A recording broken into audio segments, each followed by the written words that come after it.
So if you haven't used Jamboard before, it's a pretty cool collaborative tool that's almost like an interactive whiteboard.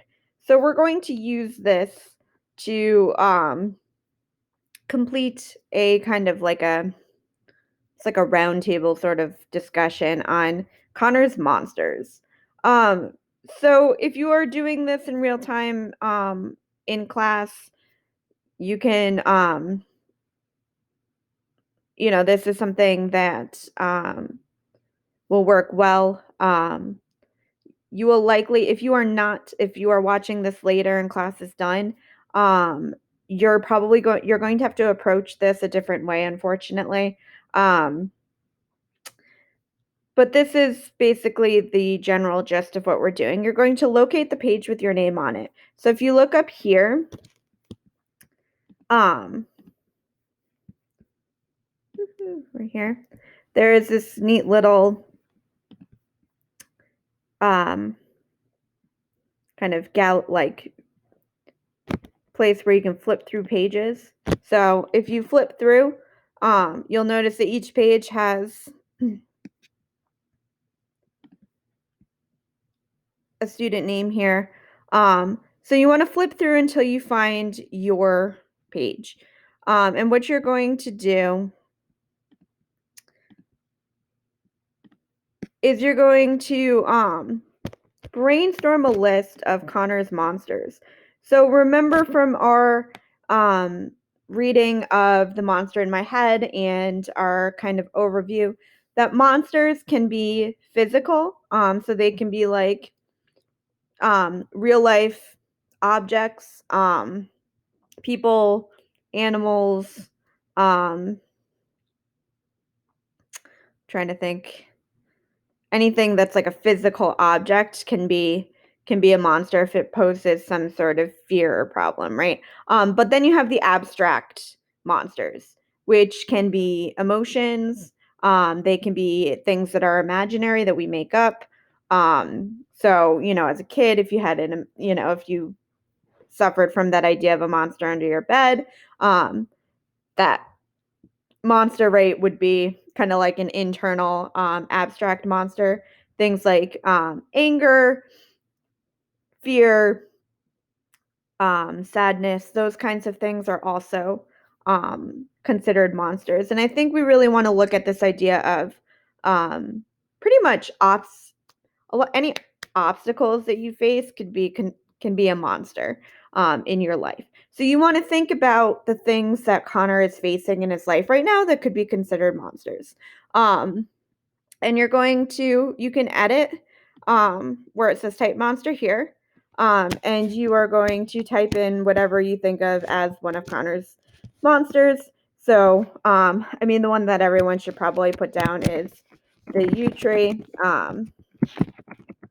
which is the monster that has been visiting Connor at night, right?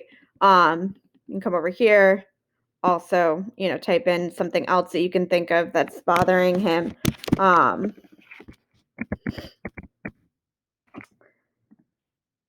All you're going to do is fill in the types of monsters if you are doing this in real time. Your next step is to visit other students' pages. And so if you click on the arrow and you go to the next student page after yours in line, or you might have to use the back arrow if you're the last student, you should be able to see what the next student has written down as the monsters that they could think of for Connor. And what you're going to do is you're going to pick one monster that you seem to like. You're like, oh, I know exactly where that is in the book. Like I've got a good understanding of that monster. And what you're going to do is you're going to flip back into the book and you're going to find a direct quote that is powerful that shows or connects to that monster in some way. So if Demon has the yew tree written here, you might take one of the really good descriptions of what the monster looks like, of what the yew tree monster looks like, of his purpose, that kind of thing. If it's something more abstract, if we're looking at something about maybe like fear or anger or something, you would find a a quote, something that maybe Conor says, something that somebody else says, something that he thinks about that connects to that monster.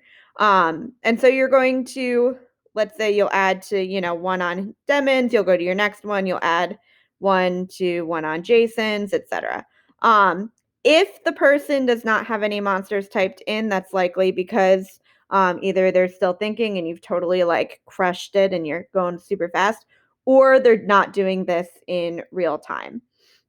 So if they're not doing this in real time, then skip over their page.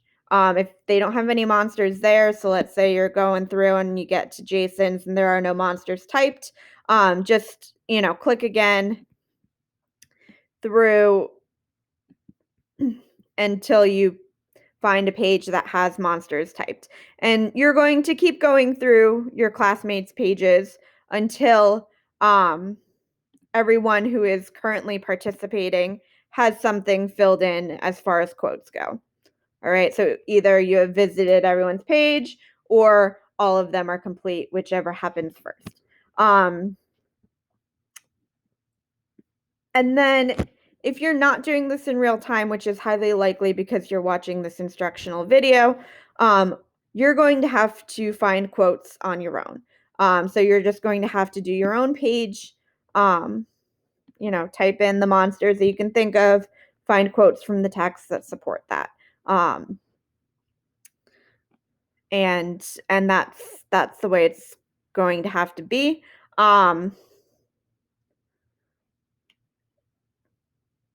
I think that's pretty self-explanatory. If you have any questions, send me an email. I'm happy to help.